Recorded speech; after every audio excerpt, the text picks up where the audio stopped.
Assalamualaikum warahmatullahi wabarakatuh. Hamdan wa syukron lillah wassalatu wassalamu ala rasulillah amma ba'du. Yang terhormat dosen pengampu mata kuliah psikologi agama Ibu Dr. Hajah Husna Arifah MPDI, dan yang saya banggakan rekan-rekan seperjuangan PAI kelas 5C. Dalam kesempatan ini, saya Ayinur Aeni beserta rekan saya Januba Ainul Hayat dari kelompok 4 akan menyampaikan materi tentang agama pada masa anak. Adapun pembahasan materi kali ini terdiri dari 4 subtema atau 4 pembahasan. Yang pertama, perkembangan jiwa beragama.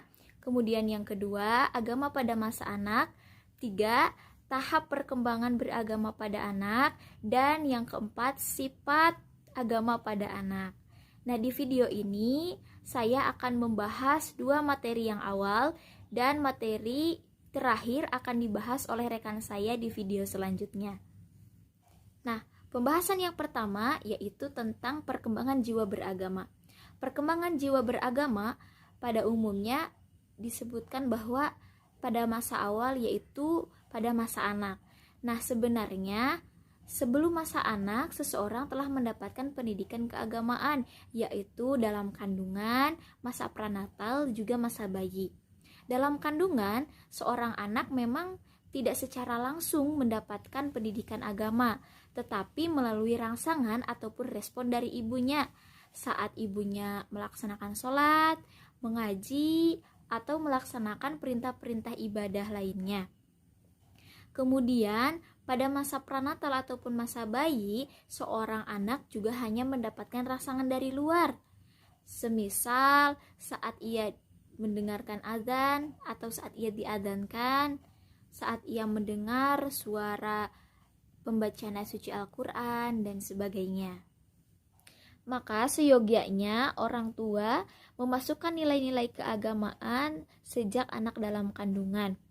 Sebab orang tua dan lingkungan keluarga lah pada mulanya anak mengenal Tuhan. Kata-kata, sikap, perbuatan itu sangat berpengaruh pada perkembangan keagamaan anak. Meskipun secara verbal anak belum mengetahui maknanya, tetapi dia dapat memahaminya dari ekspresi orang tua, dari perkataan orang tuanya. Nah, di samping itu disebutkan pula bahwa anak yang dilahirkan atau manusia sejak dilahirkan itu membawa fitrah keagamaan yang hanif. Jadi potensi fitrah ini harus dikembangkan, harus dibimbing, dan harus dilatih. Sebab fitrah ini akan berfungsi apabila dibimbing dan dilatih. Namun, ada sekelompok ahli mengatakan bahwa timbulnya jiwa keagamaan pada anak itu mulainya dari lingkungan, karena manusia dilahirkan bukan sebagai makhluk yang religius. Dia sebagaimana binatang pada umumnya.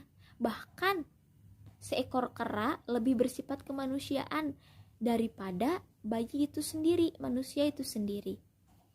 Menurut tinjauan, ternyata pendapat ini memandang manusia sebagai bentuk, bukan dari kejiwaannya.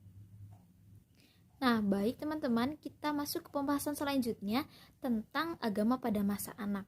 Terlepas dari dualisme tentang agama atau kejiwaan pada masa anak, apakah sejak dilahirkan dia sebagai makhluk yang religius atau bukan, kenyataannya teks-teks dan pengalaman yang dilalui manusia menunjukkan bahwa sejak bayi dilahirkan, dia telah membawa fitrah keagamaan, meskipun fungsinya baru terlihat setelah berada di tahap kematangan dengan proses-proses bimbingan dan juga pelatihan.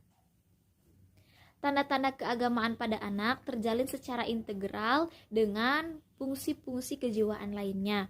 Kemudian Jalaluddin mengemukakan 2 teori tentang pertumbuhan agama pada anak, yaitu 1, teori ketergantungan. Teori ketergantungan ini dikemukakan oleh Thomas. Nah, menurutnya manusia dilahirkan itu memiliki 4 keinginan. 1, keinginan mendapatkan perlindungan.